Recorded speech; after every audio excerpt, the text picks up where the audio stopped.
تفسیر القرآن آج کا سبق سورۃ الاعراف آیت نمبر 137 سے 141 تک۔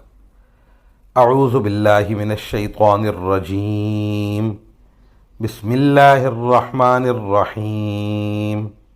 وَأَوْرَثْنَا الْقَوْمَ الَّذِينَ كَانُوا يُسْتَضْعَفُونَ مَشَارِقَ الْأَرْضِ وَمَغَارِبَهَا الَّتِي بَارَكْنَا فِيهَا وَتَمَّتْ كَلِمَةُ رَبِّكَ الْحُسْنَى عَلَى بَنِي إِسْرَائِيلَ بِمَا صَبَرُوا وَدَمَّرْنَا مَا كَانَ يَصْنَعُ فِرْعَوْنُ وَقَوْمُهُ وَمَا كَانُوا يَعْرِشُونَ وَجَاوَزْنَا بِبَنِي إِسْرَائِيلَ الْبَحْرَ فَأَتَوْا عَلَى قَوْمٍ يَعْكُفُونَ عَلَى أَصْنَامٍ لَهُمْ قَالُوا يَا مُوسَى اجْعَل لَّنَا إِلَٰهًا كَمَا لَهُمْ آلِهَةٌ قَالَ إِنَّكُمْ قَوْمٌ تَجْهَلُونَ إِنَّ هَٰؤُلَاءِ مُتَبَّرٌ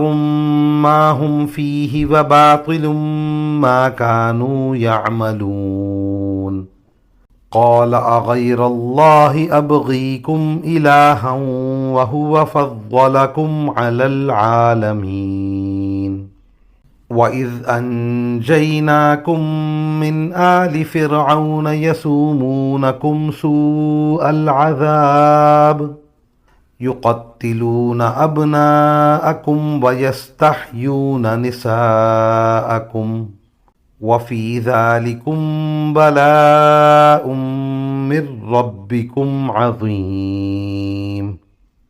ترجمہ: اور جن لوگوں کو کمزور سمجھا جاتا تھا ہم نے انہیں اس سرزمین کے مشرق و مغرب کا وارث بنا دیا جس پر ہم نے برکتیں نازل کی تھیں، اور بنی اسرائیل کے حق میں تمہارے رب کا کلمہ خیر پورا ہوا کیونکہ انہوں نے صبر سے کام لیا تھا، اور فرعون اور اس کی قوم جو کچھ بناتی چڑھاتی رہی تھی اس سب کو ہم نے ملیا میٹ کر دیا۔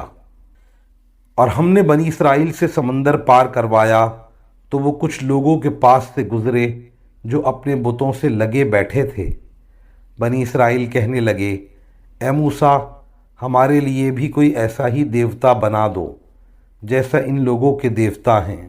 موسیٰ نے کہا، تم ایسے عجیب لوگ ہو جو جہالت کی باتیں کرتے ہو۔ ارے یہ لوگ تو وہ ہیں کہ جس دھندے میں لگے ہوئے ہیں سب برباد ہونے والا ہے، اور جو کچھ کرتے آ رہے ہیں سب باطل ہے۔ اور کہا، کیا تمہارے لیے اللہ کے سوا کوئی اور معبود ڈھونڈ کر لاؤں، حالانکہ اسی نے تمہیں دنیا جہان کے سارے لوگوں پر فضیلت دے رکھی ہے۔ اور اللہ فرماتا ہے کہ یاد کرو، ہم نے تمہیں فرعون کے لوگوں سے بچایا ہے جو تمہیں بدترین تکلیفیں پہنچاتے تھے، تمہارے بیٹوں کو قتل کر ڈالتے تھے اور تمہاری عورتوں کو زندہ چھوڑ دیتے تھے، اور اس میں تمہارے رب کی طرف سے بڑی آزمائش تھی۔